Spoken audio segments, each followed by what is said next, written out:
تم کچھ نہیں پوچھ رہی تو پھر چلو میں تم سے کچھ پوچھ لیتا ہوں۔ وہ خاموشی سے اسے دیکھتی رہی۔ تم آگے کیا پڑھنا چاہتی ہو؟ اس کے مستقبل کے خواب۔ اس کے دل سے ایک نکلی تھی۔ اس کے سب خواب بکھر چکے تھے۔ میں نے ابھی کچھ سوچا نہیں ہے، وہ اپنے آنسو پیتے ہوئے آہستگی سے بولی، لیکن وہ اس کی آنکھوں میں ٹھہرے ان پانیوں کو دیکھ چکا تھا، اس لیے اس نے فوراً ہی موضوع تبدیل کر دیا۔ تمہیں شعیب اختر زیادہ پسند ہے یا بریڈلی؟ اس نے حیران نگاہوں سے اسے دیکھا۔ بتاؤ بھائی، مجھے کرکٹ میں دلچسپی نہیں ہے۔ وہ اس کے ایک دم موضوع تبدیل کر دینے پر حیران ہوئی، لیکن پھر بھی اس نے اس کے سوال کا جواب دے دیا۔ اچھا، کرکٹ میں نہیں ہے تو پھر فلموں میں تو ضرور ہوگا۔ یہ بتاؤ تمہیں کیسی فلمیں پسند ہیں؟ لان چیئر پر بیٹھتے ہوئے اس نے دوسری کرسی کی طرف اشارہ کرتے ہوئے اس سے بیٹھنے کے لیے کہا۔ وہ کرسی پر بیٹھ گئی تو اس نے دور سے نظر آتے ہوئے ملازم کو آواز دے کر پاس بلایا اور اس سے 2 گلاس ایپل جوس لانے کے لیے کہا۔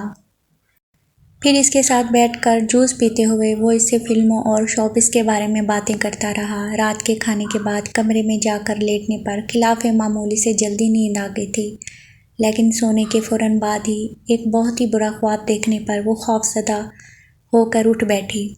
اپنے ارد گرد کا جو خوف اس کے اعصاب پر سوار تھا، اس نے خواب میں بھی وہی دیکھا تھا۔ توفیق کمال ایمن کو قبول کرنے سے انکار کر رہے تھے۔ وہ زینب توفیق کی جیسی معمولی اور بالکل عام سی لڑکی کو اپنی بیٹی کی حیثیت سے قبول کرنے اور اپنے ساتھ رکھنے کے لیے تیار نہیں تھے۔ امی ان سے التجائیں کر رہی تھی کہ وہ اپنے گھر میں اپنی بیٹی کو تھوڑی سی جگہ تو دے دیں۔ وہ خوف سے کانپ رہی تھی۔ اسے اس کمرے میں پھیلے اندھیرے اور خاموشی سے بے تحاشا ڈر لگنے لگا۔ اس نے اٹھ کر لائٹ جلائی، پانی پیا، مگر اس کا خوف اور ڈر پھر بھی ختم نہیں ہوا۔ وہ بے ساختہ کمرے کا دروازہ کھول کر باہر نکل آئی۔ اس کا رخ لاؤنج کی طرف تھا۔ اسے اس وقت آوازیں چاہیے تھیں، شور چاہیے تھا، ایسا شور جس کے اندر کے شور کو دبا سکے۔ اس لیے وہ وہاں آ کر اس نے جلدی سے ٹی وی آن کیا۔ بی بی بھی اسی کی طرح کھانے کے فوراً بعد اپنے کمرے میں چلی گئی تھی، جبکہ حیدر ابھی تک گھر واپس نہیں آیا تھا۔ اسے آج آفس میں کسی کام کی وجہ سے دیر تک رکنا پڑ گیا تھا اور وہ بی بی کو فون کر کے اپنے دیر سے گھر واپس آنے سے آگاہ کر چکا تھا۔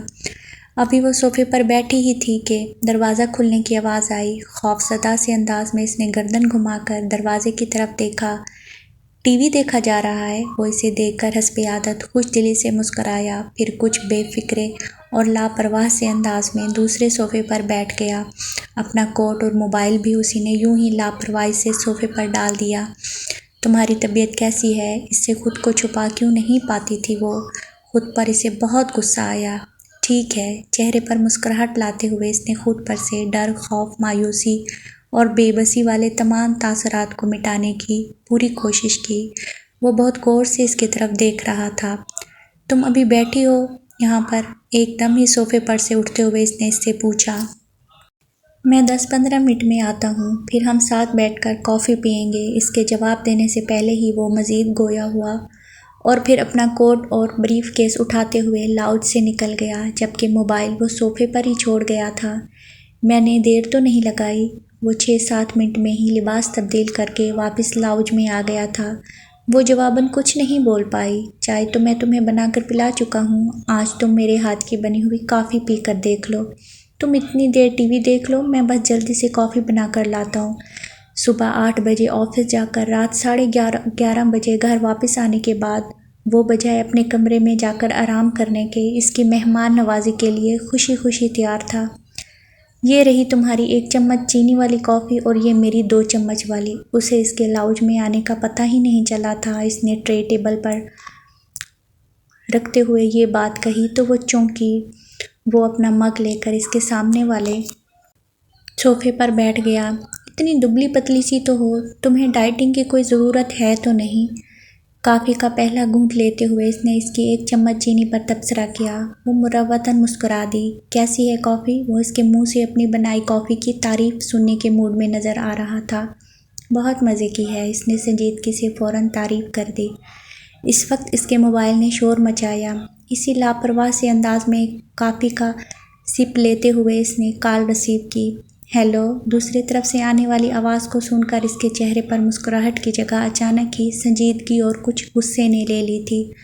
آپ یہ بیکار کے ایکسکیوزز مجھے مت دیں۔ غیر ذمہ داری اور لاپرواہی میں کسی قیمت پر برداشت نہیں کر سکتا۔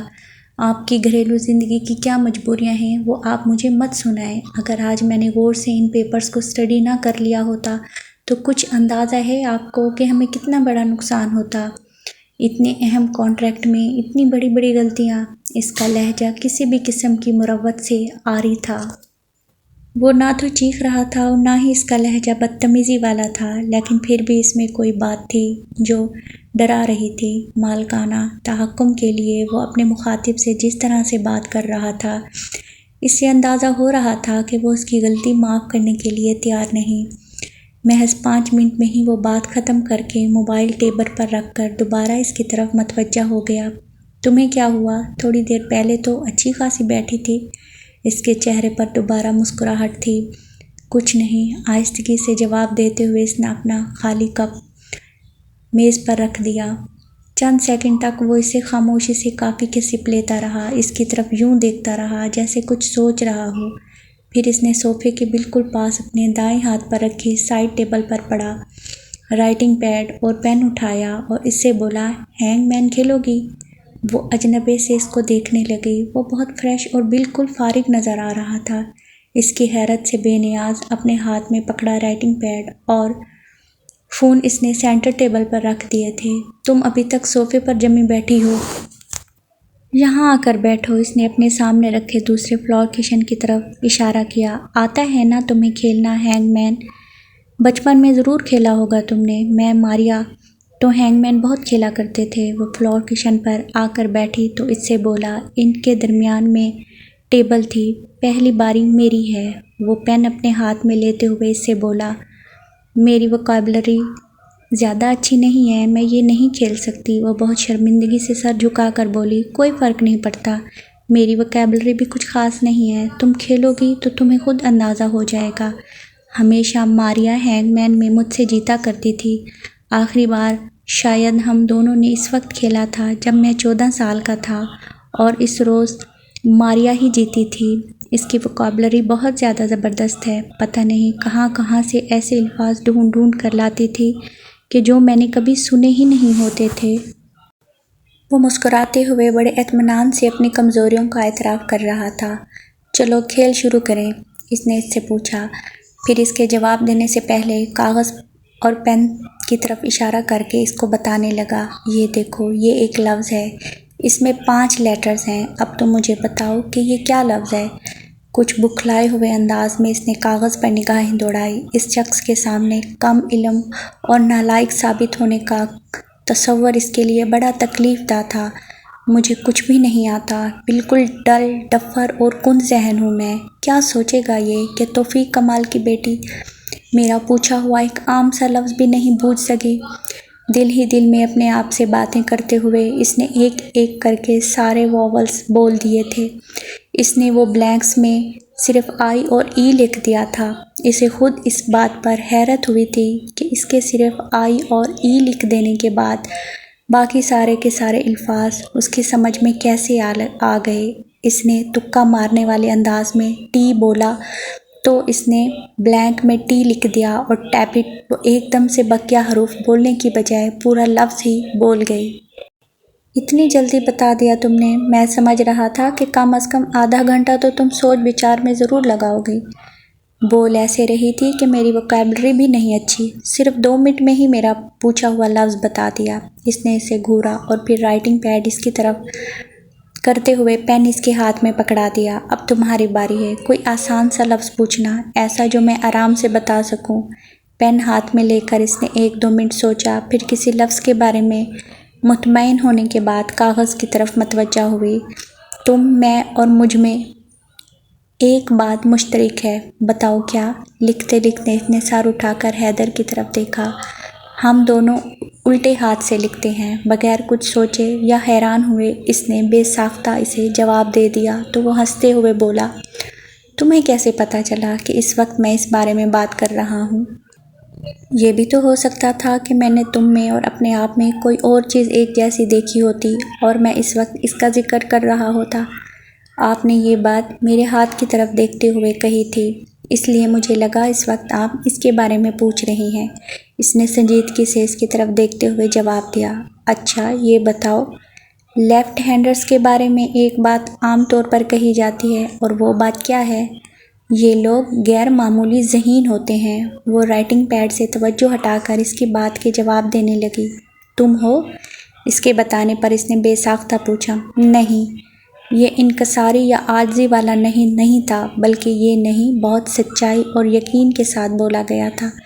میں بھی نہیں ہوں، میرا خیال ہے اس طرح کی باتیں لوگوں نے یوں ہی اڑا رکھی ہیں، ان میں سچائی وچائی بالکل نہیں ہے۔ وہ ذرا مسخرے پن سے بولا، اس کا مطلب ہے ہم دونوں میں کافی ساری باتیں ایک جیسی ہیں۔ سب سے پہلے یہ کہ ہم دونوں الٹے ہاتھ سے لکھتے ہیں۔ پھر یہ کہ ہم دونوں کی ووکیبلری بھی بس گزارے لائق ہے۔ اس کے علاوہ یہ کہ ہم دونوں ذہین بھی نہیں ہیں۔ وہ اب کاغذ پر اپنی نگاہیں مرکوز کر کے اس کے پوچھے گئے لفظ کے بارے میں غور و فکر کرنے لگا تھا۔ بہت دیر کے بعد وہ لفظ مکمل کرنے میں اس وقت کامیاب ہوا تھا جب اس کے پاس غلطی کی کوئی گنجائش نہیں رہی تھی۔ شکر میں نے لفظ صحیح بتا دیا، ورنہ تم سے ہار کر مجھے کتنی شرمندگی اٹھانی پڑتی۔ لڑکیوں سے ہارنا ذرا انسلٹنگ لگتا ہے نا؟ وہ صحیح لفظ بوجھ لینے پر بڑا خوش نظر آ رہا تھا۔ ایمن نے ایک نظر بڑے غور سے اس کی خوشی سے جگمگاتے چہرے کو دیکھا، پھر پین رائٹنگ پیڈ پر رکھتے ہوئے بولی، آپ نے جان بوجھ کر لفظ مکمل کرنے میں اتنی دیر لگائی ہے۔ مجھے پتہ ہے، آپ کو بہت پہلے پتہ چل گیا تھا کہ میں نے کیا لفظ پوچھا ہے۔ اس کے چہرے پر سنجیدگی اور آنکھوں میں برہمی تھی۔ اچھا، اس نے حیرت سے اس کی آنکھوں میں جھانکا، تمہیں کیسے پتہ چلی یہ بات؟ وہ بجائے اس کی بات کی تردید کرنے کے تمسخرانہ انداز میں پوچھنے لگا۔ میں بے وقوف نہیں ہوں۔ ایمن کو اس کے انداز پر مزید ناگواری محسوس ہوئی، اس لیے وہ ناراضگی سے یہ بات بولی، واقعی؟ وہ مذاق اڑانے والے انداز میں زور سے ہنسا۔ جب سے میں تم سے ملا ہوں، آج پہلی مرتبہ تم سے یہ بات مجھے پتہ چلی ہے کہ ایمن بے وقوف نہیں ہے، ورنہ اتنے دنوں سے تم مجھے اپنے بارے میں یہی بتاتی رہی ہو کہ ایمن ایک نہایت ہی بے وقوف۔ جاری ہے ابھی